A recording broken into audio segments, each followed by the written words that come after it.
Gas সিলিন্ডারের ভিতর থেকে বেরোল প্রায় ১০ লিটার জল। ইসলামপুরে চাঞ্চল্য। গ্যাস সিলিন্ডারের ভিতর থেকে বেরিয়ে এলো প্রায় ১০ লিটার জল। এই অদ্ভুত ঘটনাকে কেন্দ্র করে চাঞ্চল্য ছড়িয়েছে এলাকা জুড়ে। ঘটনাটি ঘটেছে ইসলামপুর পৌরসভার ১৩ নম্বর ওয়ার্ডের দক্ষিণ পাগা এলাকায়। ঘটনাটি জানাজানি হতেই কৌতূহলী মানুষের ভিড় জমে যায় ওই বাড়ির সামনে।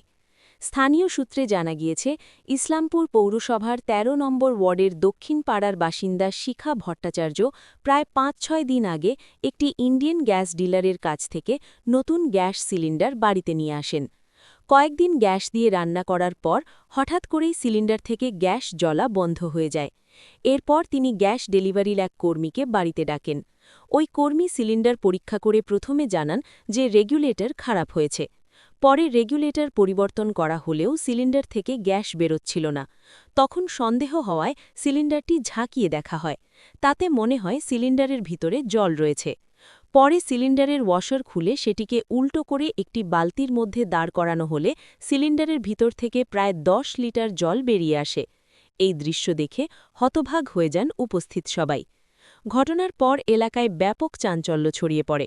বিষয়টি নিয়ে ক্ষোভ প্রকাশ করেছেন ওই ওয়ার্ডের কাউন্সিলর অসিত সেন। তিনি অভিযোগ করেন, এ ধরনের ঘটনা অত্যন্ত উদ্বেগজনক এবং এর জন্য স্থানীয় গ্যাস ডিলারের বিরুদ্ধে ব্যবস্থা নেওয়া উচিত। এদিকে ইন্ডিয়ান গ্যাস ডিলারের মালিক সন্তোষ বোস জানান, এই ধরনের অভিযোগ পেলে বিষয়টি খতিয়ে দেখা হবে এবং প্রয়োজনীয় ব্যবস্থা নেওয়া হবে। আরে প্রথম আমার পাইপটা খারাপ হয়ে গেছিলো দেখে আমি কয়েকদিন ব্যবহার করিনি। তারপরে নতুন পাইপ যে ছেলেটা গ্যাস দেয়, হ্যাঁ বুলেট নাম, হ্যাঁ ওই এসে আমাকে পাইপটা লাগিয়ে দিয়ে গেল। হ্যাঁ দেওয়ার পরে মোটামুটি ধরুন ১ সপ্তাহখানেক আমি গ্যাসটা জ্বালিয়েছি। জ্বালানোর পরে হঠাৎ পরশুদিন রাত্রিতে আমি ভাবছি একটু আলু ভাজা করব বলে গ্যাসটা জ্বালাতে গিয়ে দেখি গ্যাস আর জ্বলছে না। তা আমি ভাবলাম যে কী জানি ওরা এর আগে বলছিল ওই ছেলেটা যে রেগুলেটর খারাপ হয়েছে, এখন আর রেগুলেটরটা আপনাকে নতুন লাগাতে হবে। তো কালকে আমি ছেলেটাকে ফোন করে বললাম যে ঠিক আছে বুলেট, তুমি এসে রেগুলেটর নিয়ে আসো, নিয়ে এসে লাগিয়ে দিয়ে যাও। ও এসে লাগানোর পরেও দেখি গ্যাসটা জ্বলছে না। তখন আমি ছেলেটাকে বললাম যে একটু গ্যাস সিলিন্ডারটা একটু উল্টে দেখো তো। দেখানোর পরে দেখছি যে পুরোটাই জল ভেতরে।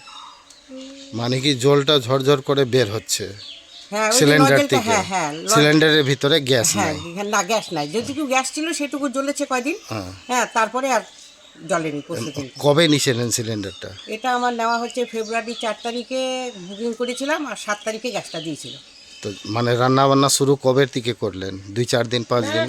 না মোটামুটি তবু ১০-১২ দিন পরে আমি ১০-১২ দিন পরে গ্যাসটা জ্বলছে না। হ্যাঁ তারপরে আপনারা কি করলেন? নজলটা লিক করে দেখলেন, দেখছেন কি জল বের হচ্ছে? হ্যাঁ, মানে কি ১০-১২ দিনের গ্যাস ছিল, তারপরে আর গ্যাস নাই? না, তারপরে আর গ্যাস নাই। তো এই গ্যাসটা কার কাছে নিছেন? এটা হচ্ছে ওই যে Satyen gas service. Satyen gas service bullet দিয়ে যায় বুলেট বাড়িতে? দিয়ে যায়, হ্যাঁ বাড়িতে। কত টাকা দাম নিছে গ্যাসের? তখন দাম নিয়েছিল হচ্ছে ৯৫০ টাকা। আচ্ছা, আবার কি গ্যাসের দাম বাড়ছে নাকি? হ্যাঁ কালকে থেকে বেড়েছে, ৬০ টাকা করে বেড়ে গেছে। যে দেখুন আমরা তো গরিব মানুষ, হ্যাঁ অন্যের বাড়িতে খেটে খাই, হ্যাঁ একটা সিলিন্ডার নিতে আমাদের বহু কষ্ট করতে হয়। হ্যাঁ এইভাবে যদি জল থাকে তাহলে আমরা কিভাবে চলবো বলুন? আজকে আমার হয়েছে, দুদিন পরে আরেকজনের হবে, তারপরে দুদিন পরে আরেকজনের হবে। এইভাবে তো চলা যায় না, না? তো কি বলবেন, এটা অভিযোগ ওয়ার্ড কাউন্সিলর বা কেউকে জানাবেন? সেটা তো এখন অফিসে আগে করতে হবে। অফিসে জানাবেন? হ্যাঁ অফিসে জানাবো। জানানোর পরে ওরা যদি কোনো রকম প্রতিকার না করে এটা, তাহলে তো আমাকে অন্য রাস্তা দেখতেই হবে। কি নাম আপনার? আমার নাম শিখা ভট্টাচার্য। এই গ্যাসটার নাম কি? Indian gas? হ্যাঁ ইন্ডিয়ান গ্যাস। ইন্ডিয়ান গ্যাস সত্যেনের ওখান থেকে হ্যাঁ নিয়েছেন? সত্যেন্দার ওখান থেকে। আচ্ছা, ঠিক আছে।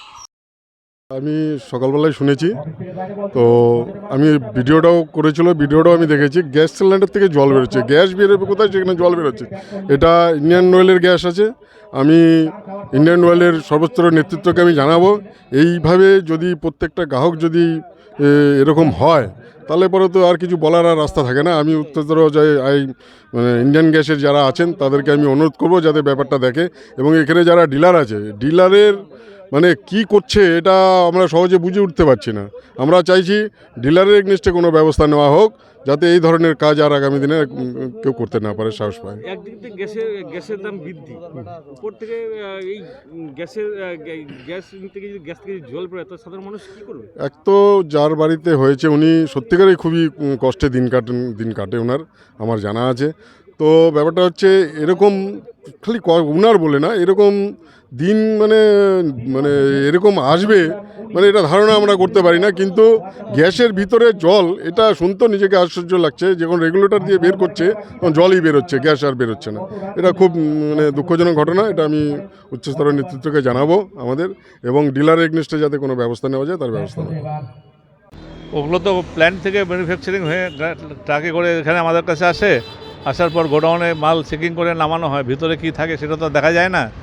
কাস্টমারের বাড়িতে ডেলিভারির পর সমস্যা হলে কাস্টমার তখন জানালে আমাদের লোক যায়, মেকানিক্স গিয়ে দেখে, তারপরে যে কমপ্লেন থাকে সেটা যদি মেজর কমপ্লেন থাকে ছোটোখাটো তাহলে আমরাই কমপ্লিট করে দিই। যদি মেজর থাকে তাহলে সেটা অফিসে ফরওয়ার্ড করে ওইটার কাজটা করতে হয়। আপনি যদি একটা গ্যাস কিনে গ্যাস বেরোবে, ওখান থেকে 10 লিটার জল বেরোচ্ছে, সেটা তো ডিপার্টমেন্ট বলবে, সেটা আমি কি করে বলবো? আমি তো আর ম্যানুফ্যাকচারার না। একদিকে তো গ্যাসের দাম বৃদ্ধি, উপর থেকে গ্যাস থেকে যদি সেটা তো সরকারের ব্যাপার, সেটার সাথে তো আমার কি সম্পর্ক?